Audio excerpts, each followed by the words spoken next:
আজকে এটা কি রান্না করেছো বলো তো? ছোলা আর আলু দিয়ে তরকারি। ঝটপট খাবারটা খেয়ে নাও তো দেখি। হ্যাঁ, আচ্ছা, ছোলা আলুর তরকারি দিয়ে শুকনো রুটি খাওয়া যায়? হ্যাঁ, আহ বেশি বায়না না করে যা রান্না হয়েছে তা খাও তো বাপু।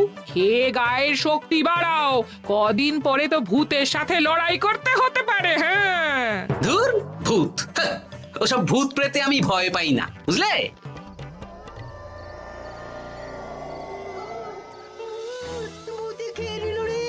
কি ভয়ঙ্কর! মহারাজ বাঁচান, বাঁচান!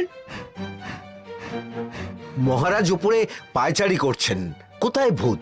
আমি মহারাজের সঙ্গে দেখা করতে চাই। আচ্ছা আচ্ছা, উপরে যান।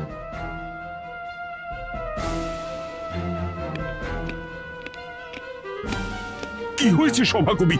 রাতের বেলা হঠাৎ আর তোমার চোখ মুখের অবস্থা এরকম কেন? মহারাজ, কৃষ্ণনগরে ঘাটপাড়ের ভূত আমার সর্বস্ব লুট করে নিয়েছে মহারাজ। ধুর, কি যা তা বলছো তুমি? সত্যি বলছি মহারাজ, আমি আমার একটা কাজে নদী পেরিয়ে ওই পাড়ে গিয়েছিলাম।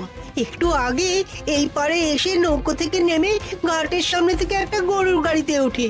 তারপর কিছু দূর আসতেই একটা পোড়ো বাড়ির সামনে গাড়োয়ান গাড়ি থামিয়ে বলে আর যাবে না। আর কারণ জিজ্ঞেস করতেই গাড়োয়ান আমার দিকে মুখ ফেরায়। রে বাপ, কি কঙ্কাল সার হাড় হিম করা মুখ! আমি তো অজ্ঞানী হয়ে যাই। কিছুক্ষণ পর জ্ঞান ফিরলে দেখি আমি রাস্তায় পড়ে আছি, আর আমার সাথে থাকা থলেটাও নেই। তাহলে বলতে চাইছো তোমার থলে ভূতে চুরি করেছে? সেসব আমি জানি না মহারাজ, কিন্তু আমি আমার থলে ফেরত চাই, আর ওই ভূতের শাস্তিও চাই। দিন না। এই সেরেছে, আজ সকালেই রাজসভায় ভূত নিয়ে আলোচনা হলো আর রাতেই ভূত দেখা দিল। এবার ভূতকে আবার কে ধরবে? মহারাজ, আমার থলেতে অনেক দামি জিনিসপত্র ছিল। ঠিক আছে সভাকবি, তুমি এখন বাড়ি যাও। আমি দেখছি কি করা যায়। এই সুযোগে মন্ত্রী, জ্যোতিষী, পণ্ডিতদের সবার একবার করে সাহসিকতার পরীক্ষা নিয়ে নেব।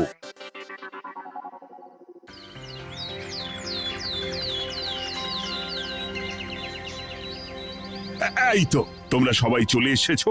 মহারাজ, আমার মনে হচ্ছে আপনি কোনো কথা বলার জন্য উদ্গ্রীব হয়ে আছেন। গতকাল আমার সব লুট করে নিয়েছে ভূত। ভূত কোথায়? কোথায় ভূত? সভাকবি, কোথায় ভূত? মন্ত্রীমশাই, বাড়িতে গিয়ে আয়নার সামনে নিজের মুখটা দেখুন, দেখতে পাবেন। গোপাল, খুব খারাপ হয়ে যাচ্ছে কিন্তু। ওসব খারাপ ভালো পরে হবে। আর মন্ত্রী, বৈদ্য, জ্যোতিষী, তোমরা কালকে বলছিলে না তোমরাও সাহসিকতা দেখানোর সুযোগ চাও? তাই ভূত ধরে দেখাতে পারলেই তোমাদের আমি পুরস্কৃত করব। কিন্তু মহারাজ, ভূত কোথায় পাওয়া যাবে? গতকাল রাতে ঘাট পাড়ি এক গাড়োয়ানের গরুর গাড়িতে চাপতেই তোমরা ভূত দেখতে পাবে। প্রথমে মন্ত্রী, বৈদ্য, জ্যোতিষী, তোমরা চেষ্টা করে দেখো। যদি ভূত ধরতে না পারো তখন গোপাল যাবে। আর যে বা যারা ভূত ধরে আনতে পারবে তাকে বা তাদেরকেই আমি পুরস্কার দেব।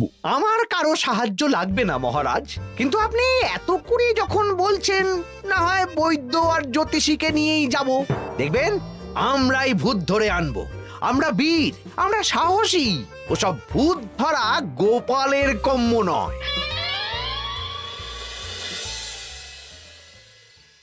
কি মনে হচ্ছে মন্ত্রী মশাই, আমরা আমরা ওই ভূতের দেখা পাবো?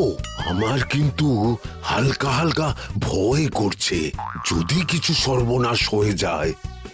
আরে এসব ভূত প্রেত কিচ্ছু নেই। এত ভয় পেলে চলবে না রাজবৈদ্য মশাই। ভূত ধরতে পারলেই পুরস্কার। শুধু ভগবানের নাম গান করুন। ওই তো একটা গরুর গাড়ি দেখা যাচ্ছে। মহারাজ তার মানে এর কথাই বলছিল। হ্যাঁ, আর তো অন্য কোনো গরুর গাড়ি দেখতেও পাচ্ছি না। এই যে ভায়া, কৃষ্ণনগর রাজবাড়ি যাবে? হ্যাঁ যাব, 2 মোহর লাগবে কিন্তু। 2 মোহর একটু কম করুন না। আচ্ছা ঠিক আছে, 3 জনে 1 মোহর দেবেন, আর কমাবো না। তাড়াতাড়ি বসুন।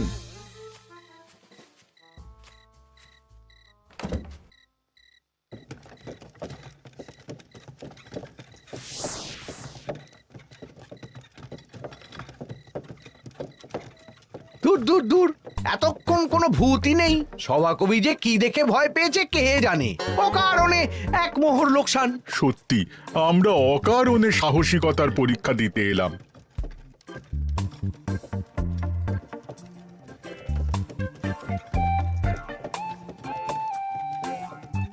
এ কি, এই এটা কোন রাস্তায় ঢোকাচ্ছ?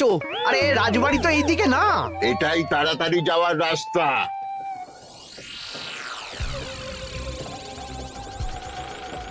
গাড়ি আর যাবে না। যাবে না মানে? আমরা তো রাজবাড়ি অবধি যাব। হাতের আংটি পয়সা করি যা আছে বের করে ফেল, নইলে এক্ষুনি চিবিয়ে খাবো। ওরে বাবা, ভূত ভূত, পালাও। পালিয়ে যাবে কোথায়? আজ তোদের চিবিয়ে খাবো। ও ঠাকুর, বাঁচাও বাঁচাও, ভগবান বাঁচাও।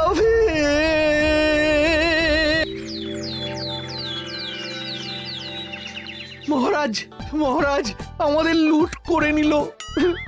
ভূত আমাদের সর্বনাশ করে দিল। বাঁচান। তার মানে তোমরা তিনজন মিলেও ভূত ধরতে পারোনি? ছি ছি ছি ছি ছি, এই তোমাদের সাহস! আমরা কি করে জানবো মহারাজ যে আসল ভূত আছে? গোপাল, ব্যাপারটা কিন্তু খুবই সমস্যার। এরকম পর পর রাতে দুটো ভুতুড়ে ঘটনা হলো। তুমি দেখো না যদি কিছু করতে পারো। আচ্ছা মহারাজ, দেখছি।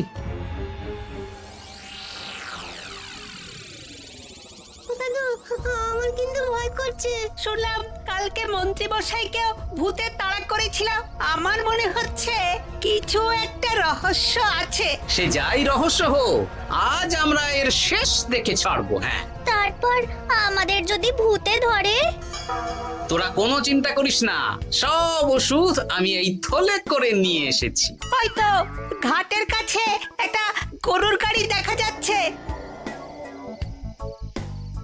ভাই, দক্ষিণ পাড়া যাবেন? হ্যাঁ যাবো, 2 মোহর লাগবে। বেশ, চলো চলো। এত রাতে তো গরুর গাড়ি রাস্তাঘাটে চলে না, তাই বাধ্য হয়ে ঘাটের এদিকে এলাম।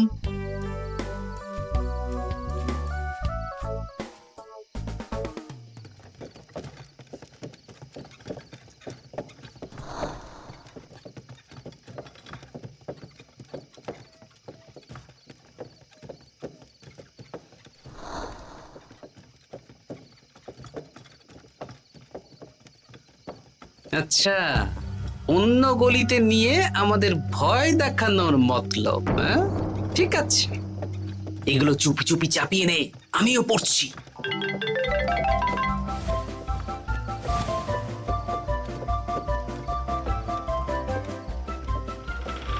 আর গাড়ি যাবে না। সাথে যা আছে সব দে, নইলে চিবিয়ে খাবো। তুই কে রে? তোকে সব দেব? ভূত বাঁচাও বাঁচাও। তুই কি ভেবেছিস? তুই নকল ভূত সেজে লোকেদের ভয় দেখাবি, আর আমরা চুপচাপ বসে থাকবো? তোর পাপের ঘোড়া পূর্ণ হয়েছে, আজ কেউ তোকে বাঁচাতে পারবে না। এবার মজা সামলা। চলে গেল রে, চলে গেল রে, সাড়ে চলে গেল। কি চুল করছিস বাচ্চা? তুই আয়। চলে গেল রে, চলে গেল রে, সাড়ে চলে গেল। এই, ঘটাকে ডাকছিস মানে? তুই মানুষ বটা। ওরে বাবা রে, বাঁচা।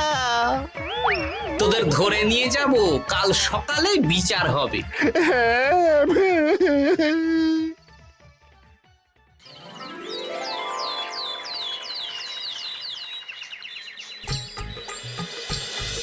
সাবাস গোপাল, তুমি তো কামাল করে দিয়েছো। জ্যান্ত ভূত ধরে এনেছো। আমি তো এদেরকে খুঁজছিলাম। হ্যাঁ, এরাই তো পেচোকে পাঠিয়েছিল মন্ত্রী মশাইয়ের বাড়ি চুরি করতে। হ্যাঁ, তার মানে গতকাল বটা। আমি তোদের ছাড়বো না। সত্যি গোপাল, এবারেও তুমি বাজিমাত করে দিলে। আচ্ছা, তুমি একটু ভয় না পেয়ে এদের ধরলে কি করে? যখনই শুনলাম ভূত জিনিসপত্র সোনাদানা লুট করছে, তখনই বুঝতে পারলাম এটা ভূত না, মানুষ। তাই কাঁটা দিয়ে কাঁটা তোলার জন্য আমি আর আমার নাতি নাতনিরা ভূত সেজেই মানুষরূপী ভূতকে জব্দ করলাম। সত্যি গোপাল, তুমি সাহসী বীর পুরুষ। তোমার সাহসের কাছে বাকিরা তো নস্যি।